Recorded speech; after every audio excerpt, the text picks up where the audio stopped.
అండగా నిలవాలి, పాపకు అండగా నిలవాలని చెప్పని కేసీఆర్ కిట్ అమలు చేస్తారని పెట్టడం చెప్పంటూ నేను బలహీన వర్గాలకు అండగా నిలిచే విధంగా అది ఏ వర్గమే కానివ్వండి కాక వారి తోడు నిలిచే విధంగా కార్యక్రమాలు అమలు చేసి తలపెట్టడం జరిగిందని చెప్పంటున్నా. మరి అటువంటి ఒక నాయకుడు మరి బీఆర్ఎస్ పార్టీ అధ్యక్షుడు తెలంగాణ రాష్ట్ర ఏర్పాటు ఉద్యమ నేత ఆధ్వర్యంలో ఏదిస్తుందో ఇవాళ నేను ఏదిస్తుందో బీఆర్ఎస్ పార్టీలో చేరి వారి నాయకత్వం పనిచేసే అవకాశం నాకు కల్పించినందుకు ఏదిస్తుందో నేను వారికి హృదయపూర్వకంగా ధన్యవాదాలు చెప్తామని చెప్పంటున్నాను.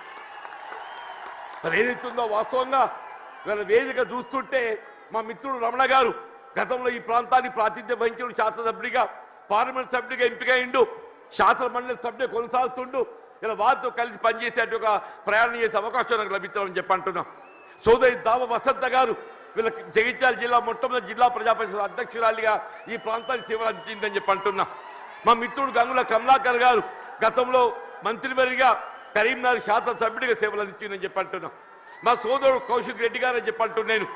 మా మిత్రుడు విద్యాసాగరరావు గారి యొక్క తనయుడు సంజయ్, విద్యాసాగరరావు గారి తనయుడు సంజయ్, మరి సంజయ్ అంటే వేరే అనుకునేదని చెప్పంటున్నా. ఆయన ఈ సంజయ్ వేరు, ఈ సంజయ్ ఏదైతుందో అకుంఠిత దీక్షతో ప్రజాసేవ చేయాలనే సంకల్పంతో కేసీఆర్ నాయకత్వం కొనసాగుతున్నట్టు మా మిత్రుడు విద్యాసాగరరావు గారి తనయుడు అని చెప్పంటున్నాం.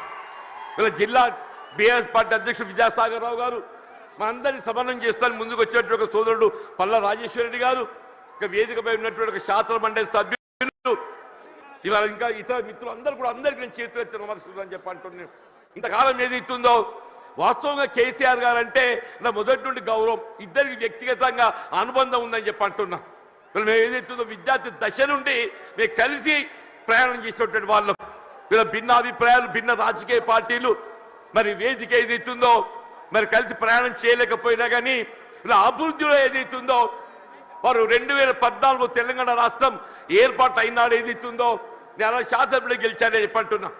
నాపై గౌరవంతో నాకు ఇప్పటికి గుర్తు చేస్తున్నా. మీకు అన్న బోర్లపల్లి వంతెన అని చెప్పంటు నేను గోదావరి నదిపై వంతెన నిర్మాణం చేస్తే అటు ఆదిలాబాద్ ఇటు ఉమ్మడి కరీంనగర్ జిల్లాలు కలిసి ఏర్పడతాయని చెప్పని ఒక విజ్ఞప్తి చేయడంతోనే వీళ్ళ మొట్టమొదటి ఉమ్మడి కరీంనగర్ జిల్లాలో వాళ్ళు మంజూరు చేసినటువంటి ఒక పథకం బోర్లపల్లి ఒక వంతెన అని చెప్పంటాం. ఇలా అభివృద్ధికి ఏదైతుందో రాజకీయాలు లేవు, అభివృద్ధికి రాజకీయాలు లేవని చెప్పంటున్నా. ఆ విధంగా అభివృద్ధి చేసినటువంటి ఒక మరి గొప్ప నాయకులు ఏదైతుందో మరి కేసీఆర్ గారు అని చెప్పంటున్నాం. మిత్రుడు కొప్పుల ఈశ్వర్ గారు ఏదైతుందో ధర్మపురి శాసనసభ్యుడిగా వీళ్ళ మంత్రి వర్యుడిగా చెప్పంటూ నేను వాళ్ళు ఏదైతుందో రోడ్ల వాగు ఆధునీకరణ వారి యొక్క ఈ ప్రాంతం అంతా సస్యశ్యామలం కావాలని చెప్పంటే ఆ ఆధునీకరణతో అది సాధ్యమవుతుందనే ఒక భావనతోని మరి కొప్పుల ఈశ్వర్ గారు ఏదైతుందో మరి కేసీఆర్ దృష్టి తీసుకెళ్ళడం, వారు ఏదో మంజూరు చేయటం, మరి ఏదైతే ఉందో మన మొత్తం ప్రాంతం జగిత్యాలే కానీ తలుపులే కానీ చెప్పంటున్నాం. జగిత్యాల, ధర్మపురి, కోరుట్ల, వేములవాడ, చొప్పదండి మనంతా అన్నదమ్ముల్లాగా జగిత్యాల జిల్లాలో కలిసినటువంటి వాళ్ళని చెప్పంటున్నాం.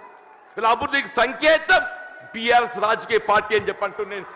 వీళ్ళ 10 జిల్లాలు ఉన్నటువంటి యొక్క తెలంగాణ రాష్ట్రాన్ని 13 జిల్లాలు అదనంగా ఏర్పాటు చేసి దాని 23 జిల్లాల తెలంగాణ రాష్ట్రానికి రూపొందింపజేసినట్టు ఒక ఘనత వీళ్ళ పెద్ద కేసీఆర్ గారిని చెప్పక తప్పదని చెప్పంటున్నారు. అని అందరూ కూడా ఆశ్చర్యపోయారు ఈ కొత్త జిల్లాల ఏర్పాటుతోని ఇది నిజంగానే సాధ్యమేనా అని చెప్పని. వీళ్ళ నూతన జిల్లాలు ఏర్పాటు కావడంతో ఏది ఇస్తుందో వైద్య సేవలు మెరుగు కావటం అని చెప్పంటాం, వైద్య సేవలు మెరుగు కావటం. మన జగిత్యాల జిల్లా ఏర్పాటు కావడంతో ఏది ఇస్తుందో మన జగిత్యాల ఏదైతుందో వైద్య విద్యా కళాశాల, అసలు మన జగిత్యాల జిల్లా కేంద్రంగా వైద్య విద్యా కళాశాల ఏర్పాటు సాధ్యమవుతుందనే ఆలోచన కూడా మీరు తప్పని చెప్పంటున్నాం. కేవలం కేసీఆర్ గారి యొక్క ఆలోచన, వారి యొక్క దూరదృష్టి, వీళ్ళ నూతన జిల్లాలు ఏర్పాటుతో ఏదైతే వైద్య విద్య సదుపాయాలు మెరుగుపరచొచ్చని చెప్పిన భావంతో వీళ్ళ నూతన జిల్లాలు ఏర్పాటు చేయడము, జగిత్యాల జిల్లా కేంద్రంగా వైద్య విద్యా కళాశాల రూపొందడం, వీళ్ళ వైద్య సేవలు విస్తృంపజేయబడడం చెప్పంటున్నా. భవిష్యత్తులో సూపర్ స్పెషాలిటీ వైద్య సేవలు మనం పొందబోతున్నాం అని చెప్పంటున్నా. అదే విద్య రాజ్యాంగం కల్పించిన హక్కు అని చెప్పంటున్నా. ఆ రాజ్యాంగం కల్పించిన హక్కు విద్యకు సంబంధించి ఏదైతుందో నిరుపేద వర్గాలు, బలహీన వర్గాలు, జ్యోతిబా పూలే అటువంటి ఒక గురుకుల ఆశ్రమ పాఠశాల అని చెప్పంటున్నాం. ప్రతి నియోజకవర్గంలో ఆడబిడ్డలు బాలకి ఏదైతుందో జ్యోతిబా పూలే మరి గురుకుల ఆశ్రమ పాఠశాల, బాలులకు ఏదైతుందో జ్యోతిబా పూలే మరి ఒక పాఠశాల గురుకుల ఆశ్రమ పాఠశాల, అల్పసంఖ్యాక వర్గాలు ముస్లిం బిడ్డలకు అని చెప్పంటున్నా.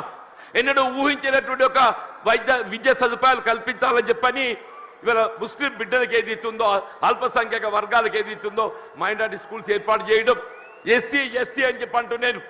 ఇలా వాస్తవంగా తెలంగాణ రాష్ట్రానికి గిరిజన బిడ్డలు ఏదైతుందో బీఆర్ఎస్ పార్టీ మనం కూడా చెప్పంటున్నాను జనాభా ప్రాతిపదికన కల్పించాల్సిన రిజర్వేషన్ సౌకర్యం తెలంగాణ రాష్ట్రం ఏర్పాటుతో ఏదైతుందో గిరిజన జనాభా తెలంగాణ రాష్ట్రంలో కేంద్రీకృతం కావడంతో ఆ గిరిజనులకు అంతవరకు ఉన్నట్టు 6% రిజర్వేషన్ 10% పెంచి అని చెప్పంటున్నా ఇలా విద్యా ఉద్యోగాలలో గిరిజన బిడ్డలు వాళ్ళ లంబాడా కానివ్వండి ఆదివాసీ కానివ్వండి ఎవరికైనా ఏదైతుందో వాళ్ళ భవిష్యత్తును నిర్దేశించినట్టు ఒక గొప్ప మరి నాయకత్వం కేసీఆర్ గారు అని చెప్పక తప్పదని చెప్పంటున్నా ఇలా వాస్తవంగా ఈ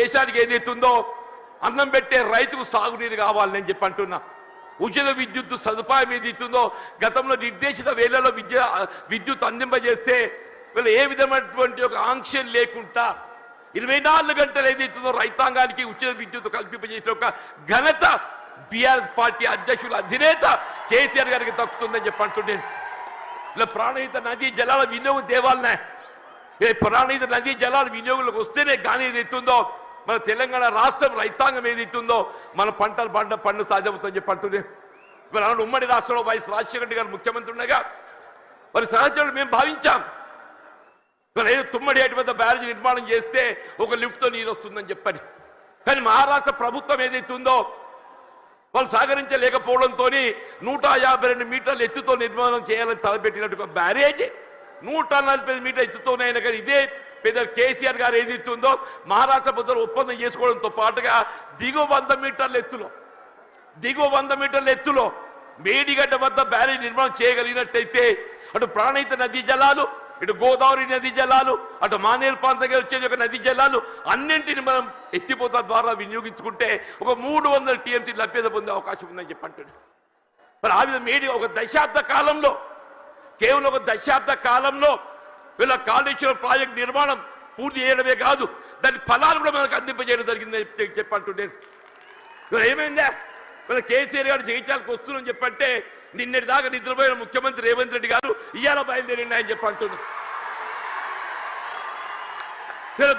మేడిగడ్డ బ్యారేజ్ ఒక 2 పిల్లలు గుంగినే ఎస్ఎల్బిసి శ్రీశైలం లెఫ్ట్ బ్యాంక్ కెనాలని చెప్పంటున్నారు నిర్మాణ దశలో కృంగిపోయి 8 మంది కార్మికులు చనిపోతే కనీసం శవాలు వెలికి చేయలేకపోయింది అని చెప్పంటున్నా 2 పిల్లలు కృంగిపోతే అసలు బ్యారేజ్ విలువ 4,000 కోట్లు ఆ 2 పిల్లలు కడితే 400 కోట్లు అవుతాయని చెప్పంటున్నా ఎక్కువ మీకు అన్నారం సుందర ఇంకో 100 కోట్లు అవుతాయని చెప్పంటున్నా ఇలా 2 సంవత్సరాల కాలం ఏదైతుందో ఏదో ప్రకృతి సహకరించింది అదృష్టం మన కరువు సమస్య ఉత్పన్నం కాలేదు రేపేదైతో ఎల్లినో ప్రభావం నిజంగానే కరువు వచ్చినట్టయితే మన భవిష్యత్తు ఏం కావాలి కరువు వస్తే మన భవిష్యత్తు ఏం కావాలని చెప్పంటున్నా అదే పెద్దలు కేసీఆర్ గారు ఏదైతే జగిత్యాల పడ్డానికి వస్తున్న సందర్భంగా రేవంత్ రెడ్డి ఏదైతుందో నిద్ర లేచినట్టు నటిస్తుందని చెప్పంటున్నా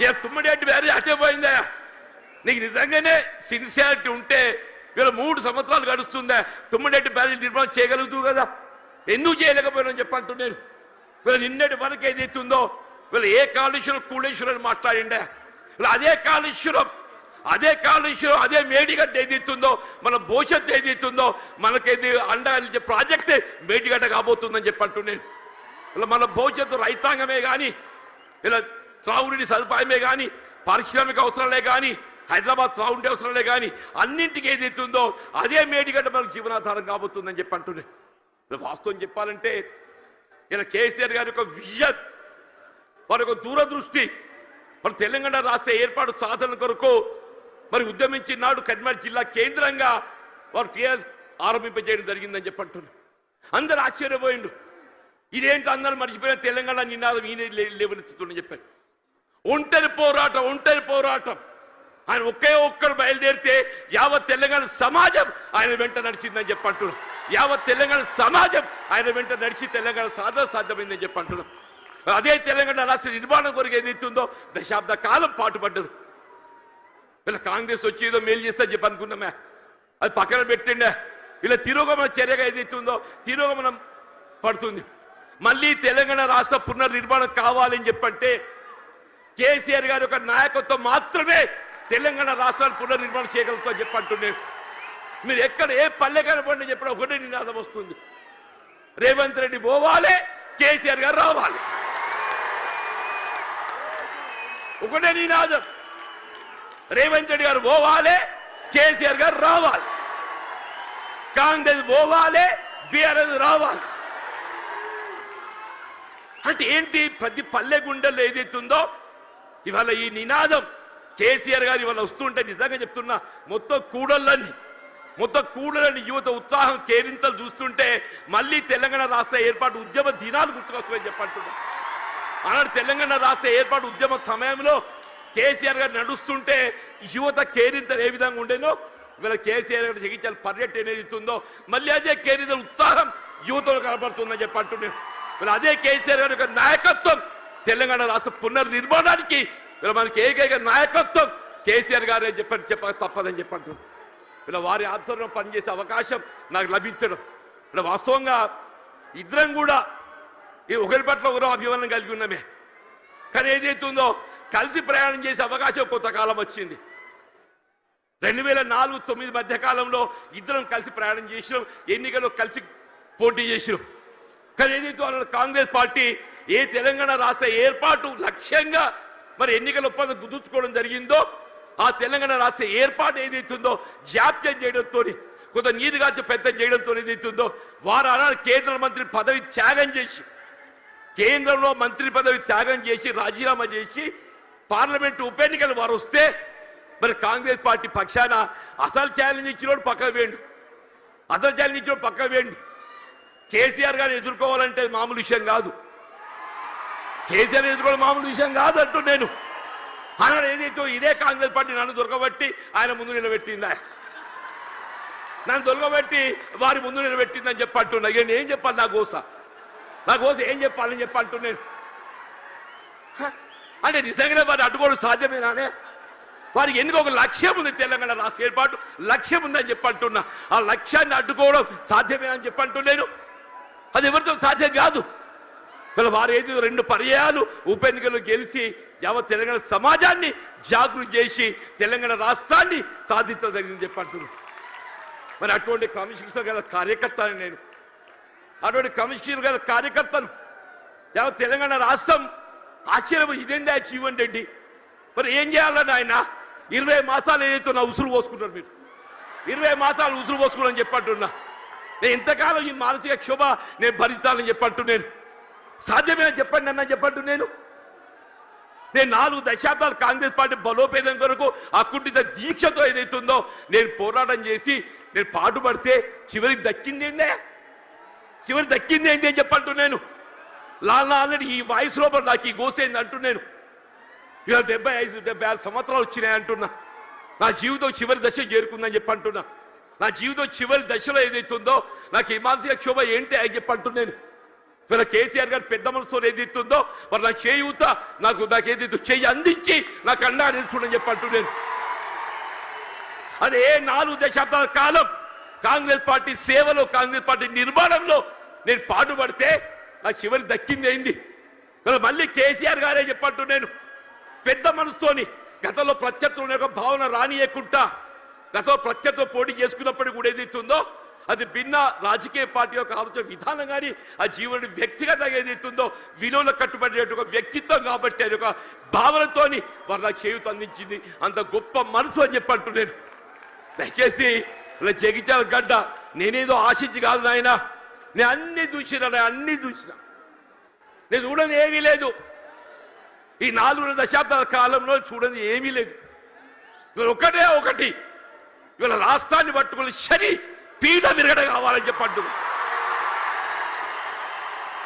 ఒకే ఒక్కటి ఈ రాష్ట్రాన్ని పట్టుకొని శని పీఠ విరగడ కావాలని చెప్పంటున్నా.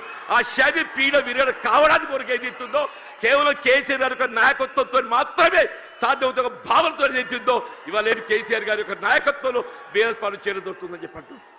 దయచేసి ఇంతకాలం నాకు అడ్డగా నిలిచిందా మీరు? నిజంగా మీ అందరికీ నా శేష జీవితం మీ అందరికీ నీ సేవ చేసి రుణం తీసుకోలేని చెప్పంటున్నాను. వీళ్ళ కేసీఆర్ గారి యొక్క నాయకత్వంలో వీళ్ళ ఉమ్మడి కరీంనగర్ జిల్లానే కాదు యావత్ తెలంగాణ రాష్ట్రంలో గులాబీ జెండా ఎగరవేయటమే మనందరూ ఒక లక్ష్యంగా మనం ముందు పోవాలని చెప్పంటున్నా. రాబోయే కాలం 119 స్థానాలు ఉంటే ఎన్ని ఉంటాయో తెలియదు, కానీ ఎన్ని స్థానాలు ఉన్నా అని ఉమ్మడి రాష్ట్రంలో కాంగ్రెస్ పరిస్థితి ఏ విధంగా మారిందో రేపు రాబోయే శాసన ఎన్నికల్లో మీకు 94 ఉప ఎన్నికల్లో కాంగ్రెస్ పార్టీ పరిస్థితి కంటే ఇంకా దీనంగా తయారైపోతుందని చెప్పకుండా మనం చూస్తాం చెప్పంటారు. అలా ఇట్ వాజ్ నాట్ బట్ 10%, అలా ఇట్ వాజ్ నాట్ బట్ 10% అని చెప్పంటున్నా.